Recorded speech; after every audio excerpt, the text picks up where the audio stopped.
Namaste. I'm Dr. Aditi. I'm heading the Department of Nutrition Dietetics in Manipal Hospital, Ghaziabad. आज हम आपसे बात करेंगे effect of obesity and high fat diet on digestive health.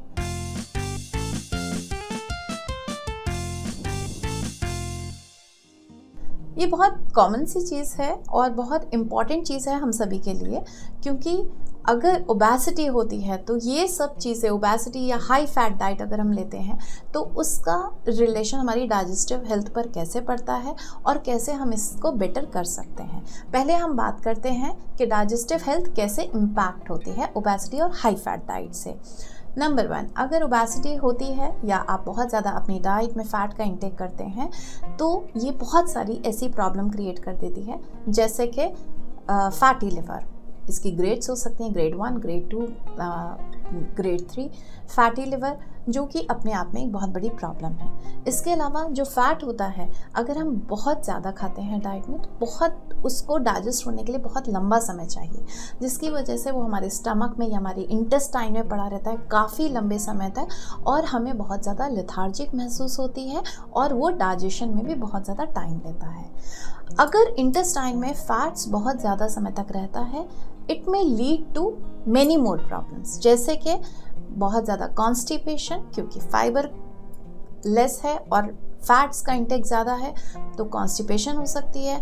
अगर आपकी body से कोई भी वेस्ट प्रोडक्ट बाहर नहीं आता, जिसे हम कॉन्स्टिपेशन कहते हैं, तो ये बहुत ज़्यादा हार्ट बर्निंग, गैस्ट्राइटिस, एसिडिटी, क्योंकि जब बहुत हमारी बॉडी से कोई वेस्ट प्रोडक्ट बाहर नहीं आएगा तो अंदर ही अंदर गैसेस और प्रॉब्लम्स गट में पैदा करेगा और वो आपको बहुत ज़्यादा बर्पिंग सेंसेशन, बर्निंग सेंसेशन, इस तरह की प्रॉब्लम्स आपकी मल्टीप्लाई होती जाएंगी।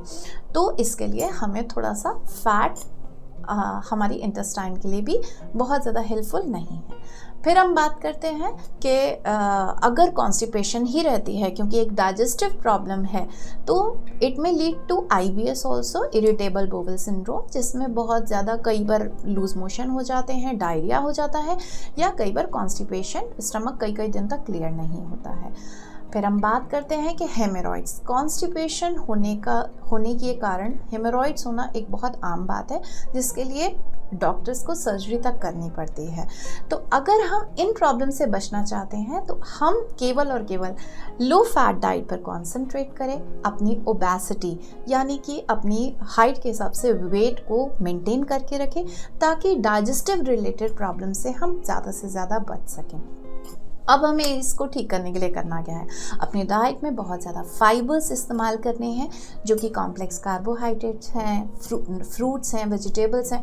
अगर आप एक दिन भर में अपनी डाइट में 30 से 40 ग्राम अगर आप फाइबर लेते हैं, जो कि आप 400-500 ग्राम फ्रूट्स एक दिन में लेकर इस पूर्ति को पूरा कर सकते हैं, तो आप इस तरह की प्रॉब्लम से, डाइजेस्टिव रिलेटेड प्रॉब्लम या कॉन्स्टिपेशन जैसी रिलेटेड प्रॉब्लम से बच सकते हैं। अगर आप अपनी डाइट में नट्स, सीड्स हैं या लो फैट डेयरी प्रोडक्ट हैं, उनको इंक्लूड करते हैं, ब्रान इंक्लूड करते हैं, साबुत दालें, सैलेड्स, वेजिटेबल्स इन रूटीन अगर आप इंक्लूड करते हैं, तो आप बहुत सारी डाइजेस्टिव प्रॉब्लम से बच सकते हैं। केवल इतना ध्यान रखना है, अपने वेट को मेंटेन करके रखना है। हाई फैट डाइट को अगर हमें थोड़ा सा बैलेंस करना भी पड़े तो अपने फाइबर के इंटेक को उतना प्रोपोर्शनेटली बढ़ा दें, तो आप स्वस्थ रह सकते हैं, आपकी गट स्वस्थ रह सकती है और आप डाइजेस्टिव रिलेटेड प्रॉब्लम से बहुत हद तक बच सकते हैं। Thank you so much.